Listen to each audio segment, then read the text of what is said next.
Hi there. This video is an exam paper walkthrough of the Eduqas GCSE Mathematics Higher Tier Component 2 paper from summer 2023. This paper is worth 120 marks in total, and this is the fifth video of 6. It will focus on questions 18 to 20, which account for 15 of these marks. Eduqas Component 2 papers are calculator papers, so a calculator should be used. A little disclaimer: there may be more than one way to answer a question. The methods shown in this video are not the only way some mathematical skills can be applied. Okay, let's get started. Question 18a. F of x equals x cubed. Find f to the negative 1 of x. So we are finding the inverse function. So that's the notation for an inverse function. So to find the inverse function, we're simply going to rearrange this equation. So instead of f of x equals x cubed, I'm going to write y equals x cubed to start off with, because that's a familiar form for me for rearranging equations. So I want to change it currently to be x equals. So to do this, I need to inverse the cube. Okay, to inverse the cube, I need to cube root. So the cube root of y is equal to x. But now I'm going to change these guys, okay? So I want x to be my f to the minus 1 of x notation, and I want my y to be x because that's the term that we're dealing with. So f to the negative 1 of x equals the cube root of x.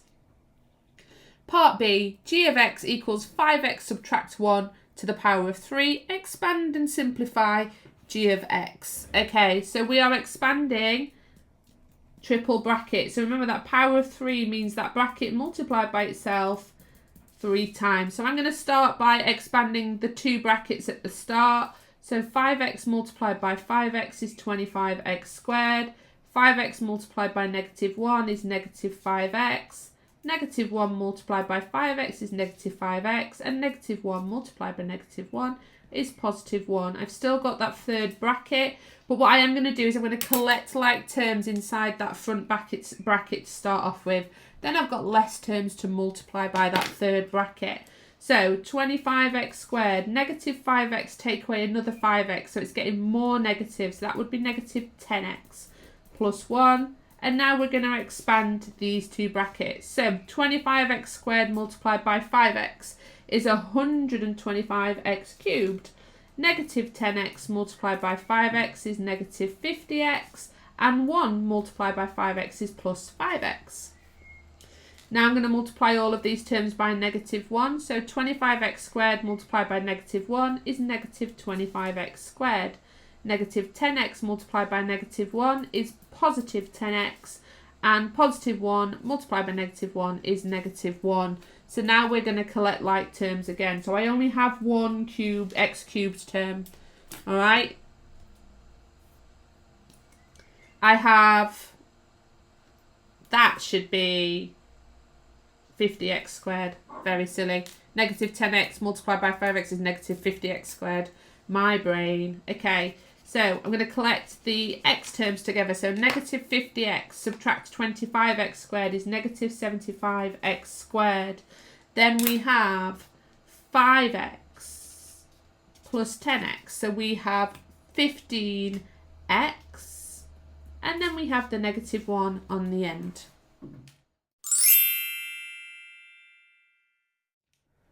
Question 19a, so we've got a triangle drawn there, and it says the diagram is not drawn to scale, so we cannot measure anything accurately from that diagram. The question asks us to calculate the length of BC. So it wants us to calculate this side of the triangle. Now it's not a right angle triangle, so I can't use SOHCAHTOA, I can't use right angle trigonometry, but I can use further trigonometry, so I can either use the cosine rule or the sine rule. You could use both on this question, but the cosine rule requires me to find out some additional information first and then to do a bit of rearranging. So I'm going to go with the sine rule, because the sine rule works when we've got opposite sides and angles like we have here. Okay, and the sine rule tells us that A over sine A is equal to B over sine B. Okay, so let's just say, we'll write this as BC over sine 38. So BC over its opposite angle is equal to BA, which is 13, over sine of its opposite angle. So we're working out BC. BC is our x. So the reason why sine rule works lovely for this is I just need to multiply by sine 38. So BC is sine of 38. I don't know why I just wrote an equal sign there, guys. I'm so sorry. That's how my brain's working. I may need more coffee. So sine 38 multiplied by this whole thing. So 13 and then sine 67. So let's stick that in our calculator, being very careful. So sine 38, close your brackets before you press multiply, guys.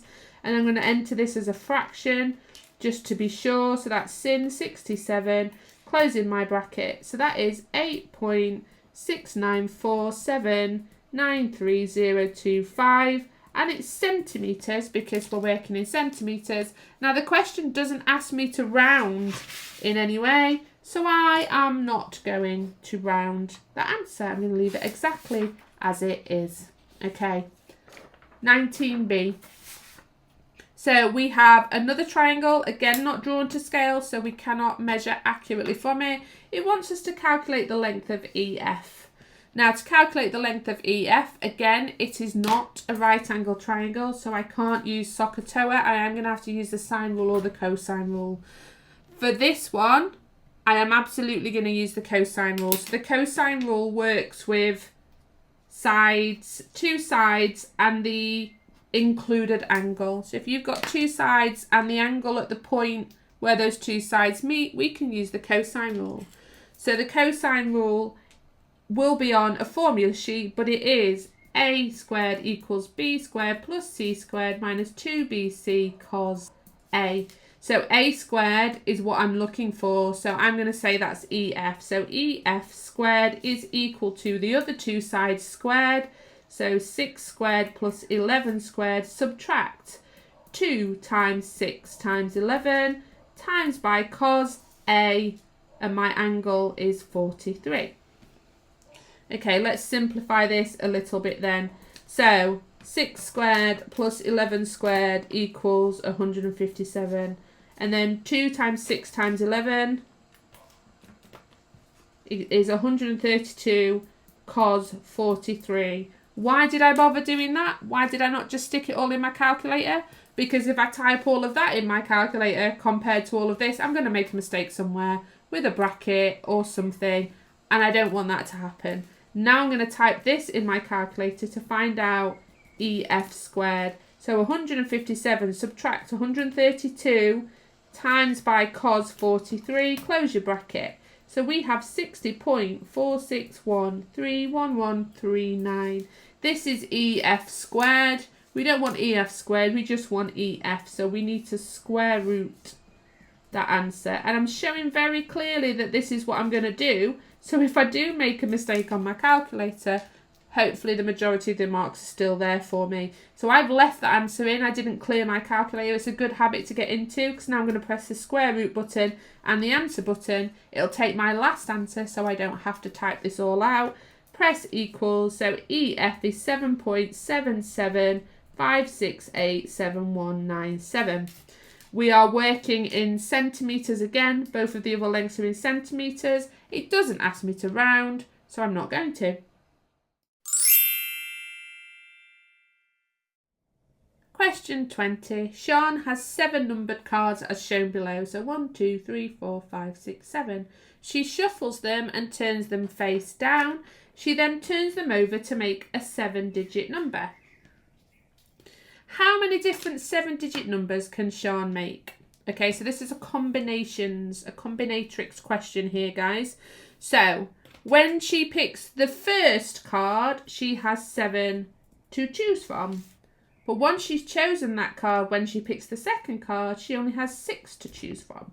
And then when she picks the third card, she only has 5, and so on. So this is how we would find out the number, how many different 7-digit numbers she can make. They've put no other criteria on there at the minute. So this is as simple as it gets. So what we're actually doing here is 7 factorial. So we're going to do 7 times 6 times 5 times 4 times 3 times 2 times 1. So there are 5,040 possible combinations of 7-digit numbers that she can make. Okay, part B. How many of these 7-digit numbers are multiples of 5?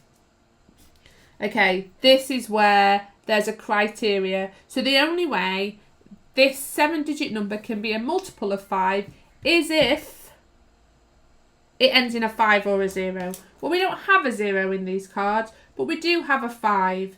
So that 5 has to go at the end. Okay, so when we start picking the other cards, we've only got 6 to choose from for the first digit. So we'd have 6 times 5 times 4 times 3 times 2 times 1. And then the times 1 on the end for that 5 that has to be there. So 6 times 5 times 4 times 3 times 2 times 1 times 1. So we're doing 6 factorial times by 1, which is just going to be itself. So 6 times 5 times 4 times 3 times 2 times 1. We don't really need to put the times 1 on the end, but we're going to. So there are 720 of those numbers are multiples of 5. Okay, so part C, what proportion of these 7-digit numbers are not multiples of 5? So not multiples of 5 would be the total number, take away those that are multiples of 5. So 5,040 subtract 720.